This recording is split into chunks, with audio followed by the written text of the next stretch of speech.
Hi friends, welcome to my channel soldier Akash Kumar. SSC GD నుంచి ఒక కొత్త అప్డేట్ అయితే వచ్చిందనమాట. అదేంటంటే ఎగ్జామ్లో పాస్ అయ్యి, ఫిజికల్ టెస్ట్లో పాస్ అయిపోయి, మెడికల్ టెస్ట్లో పాస్ అయ్యి కూడా చివరి వరకు అంతా పాస్ అయిన తర్వాత కూడా జాబ్ రాని వాళ్ళ కోసం అయితే మళ్ళీ మీకు ఫెయిల్ అయిన కూడా జాబు ఇచ్చే అవకాశం అయితే మీకు ఎస్ఎస్జిడి నుంచి మీకు కల్పిస్తుంది. సో దీనికి సంబంధించిన కొత్త అప్డేట్ అయితే వచ్చింది.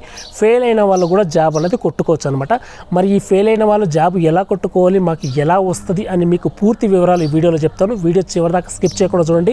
కొత్తగా ఎవరు వచ్చినట్టయితే సబ్స్క్రైబ్ చేసి పక్కన బెల్ ఐకాన్ ఆన్లో పెట్టుకోండి. ఈ వీడియోని ఒక లైక్ చేసి ఫ్రెండ్స్ అండ్ ఫ్యామిలీకి కూడా షేర్ చేయండి. ముందుగా ఏంటంటే ఎస్ఎస్సి జీడీ 2024 మీకు వేకెన్సీస్ 20,000 పెరిగాయి. టోటల్ 46,000 మీకు వేకెన్సీస్ అనేది రావడం అయితే జరిగింది. అయితే 2022లో ఎవరైతే ఎగ్జామ్ పాస్ అయిపోయి, ఫిజికల్ టెస్ట్ పాస్ అయిపోయి, మెడికల్ టెస్ట్ పాస్ అయ్యి, డాక్యుమెంట్ వెరిఫికేషన్లో పాస్ అయ్యి కూడా చివరి ఫైనల్ లిస్ట్లో మీ పేరు అయితే చాలామందికి రాలేదు.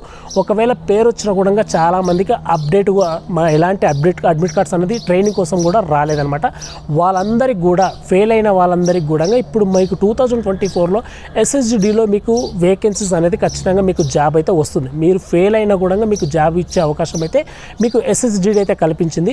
ఎవరైతే 2022 బ్యాచ్లో ఫెయిల్ అయి ఉన్నారో వాళ్ళందరికీ ఈ ఎస్ఎస్జిడి 2024లో మీకు జాబ్ అయితే ఇస్తారనమాట. అయితే ఇక్కడ ఏంటంటే మీకు జాబు ఢిల్లీలోనే ఉంటుంది, ఎక్కడ ఉండదు, కేవలం ఢిల్లీలోనే ఉంటుంది. చాలా మంచి జాబు, సి లెవెల్ జాబ్ అయితే మీకు ఉండడం అయితే జరుగుతుందనమాట. మీకు ఈ దాదాపుగా శాలరీ 48,000 అయితే మీకు రావడం అనేది జరుగుతుంది. అయితే చాలామందికి ఒక డౌట్ ఉంటుంది, సార్ మేము ఎగ్జామ్ పాస్ అయ్యాం, ఫిజికల్ టెస్ట్ ఫెయిల్ అయిపోయాం, లేదా ఎగ్జామ్ ఫిజికల్ టెస్ట్ పాస్ అయ్యాం, మెడికల్ టెస్ట్ ఫెయిల్ అయిపోయాం, లేదా exam physical test medical test కూడా పాస్ అయిపోయాం, మాకు డాక్యుమెంట్ వెరిఫికేషన్లో మాకు డాక్యుమెంట్స్ కారణం వల్ల మా పేరు రాలేదని కూడా చాలామంది ఉంటుంది. మరి మేము కూడా మాకు జాబ్ వస్తుందా అని కూడా అనుకోవచ్చు. లేదండి, మీరు కేవలం exam, physical test, document verification అలాగే మెడికల్ టెస్ట్ కూడా పాస్ అయిన వాళ్ళు చాలామంది కూడా ఈ అడ్మిట్ కార్డ్స్ కూడా రాలేదు.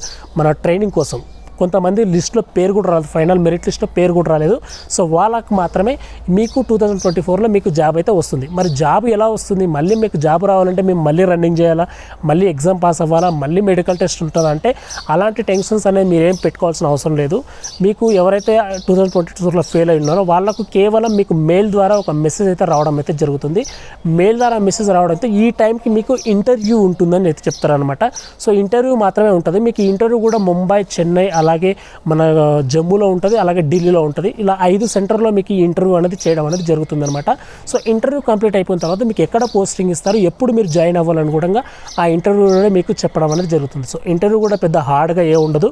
సో మీకు సంబంధించిన డాక్యుమెంట్స్ ఒకటి మీరు కరెక్ట్గా తీసుకెళ్తే చాలన్నమాట. ఇంకా మీరు మళ్ళీ ఎగ్జామ్ రాయక్కర్లేదు, ఫిజికల్ టెస్ట్ పోకర్లేదు, మెడికల్ టెస్ట్ పోకర్లేదు, డాక్యుమెంట్ వెరిఫికేషన్ కూడా మీరు వెళ్ళాల్సిన అవసరం కూడా ఏమీ లేదనమాట. ఓకేనా? సో ఎస్ఎస్జిడి నుంచి ఇది ఒక మంచి అప్డేట్. ఎవరైతే ఉన్నారో ఇంకా ఇంతకుముందు ఒకవేళ 2025లో కూడా మీకు వేకెన్సీ వస్తే ఈ 2024లో ఫెయిల్ అయిన వాళ్ళకు కూడా 2025లో ఇలాగే అవకాశం అయితే వస్తుంది. ఫెయిల్ అయిన వాళ్ళకు కూడా ఖచ్చితంగా జాబ్ అయితే ఇస్తారనమాట. ఎస్ఎస్జిడి 48,000 శాలరీ చాలా అంటే చాలా మంచి అవకాశం అయితే ఎవరైతే ఉన్నారో. అయితే రిజల్ట్స్ గురించి చెప్పుకున్నట్టయితే తప్పకుండా మీకు ఆగస్టులోనే రిజల్ట్స్ వస్తాయి. ఈ జూలైలో అయితే మీకు రిజల్ట్స్ అనేది రావు. ఖచ్చితంగా నేను చెప్తున్నాను, జూలైలో మీకు ఎలాంటి రిజల్ట్స్ రావు, కేవలం ఆగస్టులో అయితే మీకు వస్తుంది. డేట్ అయితే కన్ఫర్మ్గా చెప్పలేను, కానీ మీకు ఆగస్టులోనే వచ్చే అవకాశం అయితే కనిపిస్తుంది అనమాట. సో వీడియో కొత్తగా ఎవరు వచ్చినట్టయితే లైక్ చేసి షేర్ చేయండి, అలాగే సబ్స్క్రైబ్ చేసి పక్కన బెల్ ఐకాన్ ఆన్లో పెట్టుకోండి. అందరికీ జై హింద్.